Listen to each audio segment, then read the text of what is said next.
नमस्कार सभी को।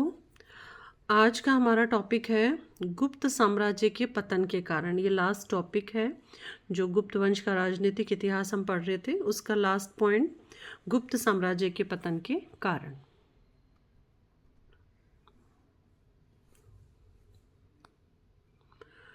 गुप्त साम्राज्य के पतन के कारण।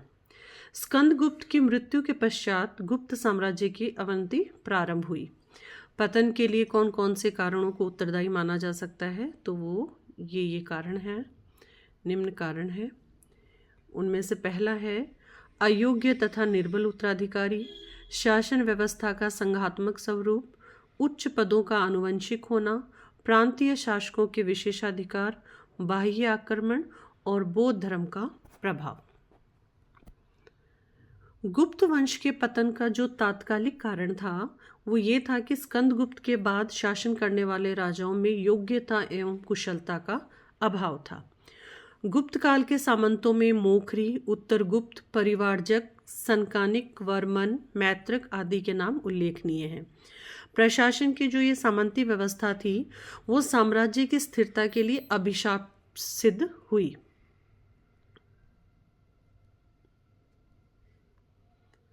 जब तक केंद्रीय शासक शक्तिशाली रहे तब तक तो ये लोग दबे रहे, परंतु केंद्रीय शक्ति के निर्बल होने पर जो अधीन राजा लोग थे उन्होंने अपनी स्वतंत्रता घोषित कर दी, जिसके फलस्वरूप गुप्त साम्राज्य का पतन हुआ। गुप्त प्रशासन में जो ऊंचे ऊंचे पद होते थे वो वंशानुगत होते थे, जैसे कि हरिसेन महादंड नायक था और जो इनके पिता थे ध्रुवभूति वो भी इसी पद पर कार्य कर चुके थे। दूसरा है चंद्रगुप्त द्वितीय के सचिव वीरसेन के उदयगिरी गुहालेख से पता चलता है कि वो भी आनुवंशिक रूप से अपने पद का उपयोग कर रहे थे।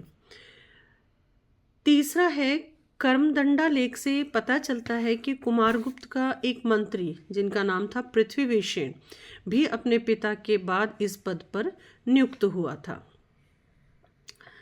फिर है आपका पुंडवर्धन भुक्ति में दत्त परिवार आनुवंशिक रूप से शासन कर रहा था। तो इस व्यवस्था के फलस्वरूप कभी कभी जो अयोग्य व्यक्ति भी थे वो भी इन पदों पर नियुक्त हो जाते थे और जिससे शासन तंत्र में स्थिरता आ जाती थी। फिर है अग्रहार दान प्रथा। तो जो ये अग्रहार दान की प्रथा प्रचलित थी, इसके अनुसार क्या था कि जो सम्राट है वो ब्राह्मणों को भूमि दान में देता था।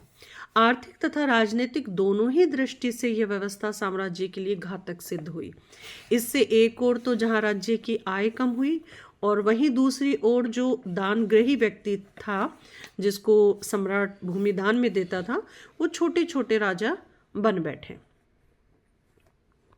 गुप्त साम्राज्य के पतन में हूणों का आक्रमण भी विशेष रूप से उल्लेखनीय है, जो कि स्कंदगुप्त के समय में पहली बार हुआ था। इस समय भारतवर्ष में अनेक नई नई शक्तियों का उदय हो रहा था। और वो कौन कौन सी नई शक्तियां थी? थानेश्वर में वर्धन, कन्नौज में मोखरी, कामरूप में वर्मन और मालवा में ओलिकर वंशी यशोधर्मन। इनमें जो यशोधर्मन है वो गुप्त साम्राज्य के लिए अत्यंत घातक सिद्ध हुआ। इतिहासकार हेमचंद्र राय चौधरी यशोवर्धन के पूर्वी भारत के अभियान को गुप्त साम्राज्य के पतन का तात्कालिक कारण मानते हैं।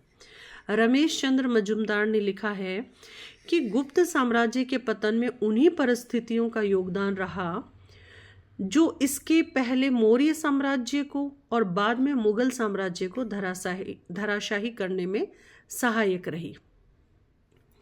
गुप्त साम्राज्य का जो पतन है वो प्राचीन भारतीय इतिहास की एक प्रमुख घटना थी और इसके साथ ही भारत का इतिहास विभाजन एवं विकेंद्रीकरण की दिशा में उन्मुख हुआ।